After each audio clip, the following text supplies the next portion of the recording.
va te faire gros. Il y a eu la Coupe d'Asie féminine 2026 pour le foot.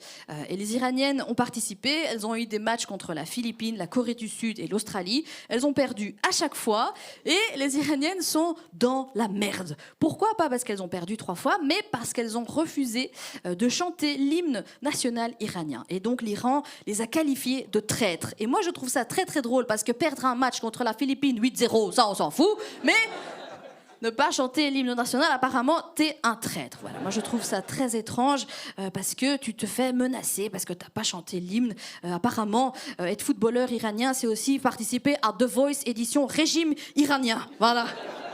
Moi, si j'étais à leur place, ben, j'aurais mimé, tu vois, j'aurais mimé les paroles, mais j'aurais dit autre chose, tu vois, j'aurais fait « va te faire foutre, va te faire foutre », tu vois. Comme ça, eux, ils pensent que t'as chanté et en même temps, tu t'exprimes. Tu vois ce que je veux dire? C'est vrai.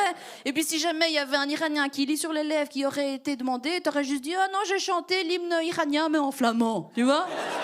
Ou bien, autre proposition, elles auraient dû le chanter, tu vois, mais un sein nu, comme ça. Hop là, voilà, tu vois. Et les mots-là auraient été là « ah, il chante, ah, il y a un sein », tu vois. Ah, tu vois, je ne sais pas. Elles finissent leur match et elles partent. Il y a les Iraniennes dans les bus qui font des signes, tu vois, d'aide. Donc, ce qui est un peu tragique, mais moi, je suis sûre qu'il y a un moment donné où les gens à l'extérieur pensaient qu'elles disaient « on a perdu, 4-0, 4-0, 4-0 ». Heureusement, les Iraniens qui étaient à l'extérieur sont venus les aider. Et les Iraniens, pour aider les Iraniennes dans le bus, ont fait quoi? Ils se sont couchés devant le bus. Vraiment, la manière la plus iranienne, dramatique d'arrêter un bus. Tu peux aussi juste faire stop, stop, tu vois. Il y en a parmi les joueuses qui ont eu un visa en Australie, parce que c'est en Australie que ça s'est déroulé. Ils ont eu un visa humanitaire, mais ça a un petit peu pris du temps avant qu'elle l'ait. L'Australie refusait de leur donner au début. Et c'est qui est venu les défendre? Donald Trump. Et moi, je trouve ça hyper fou que Donald Trump défende les droits des femmes iraniennes. Tu vois, c'est comme si demain, Vladimir Poutine te lance un podcast sur la communication non violente. Tu vois,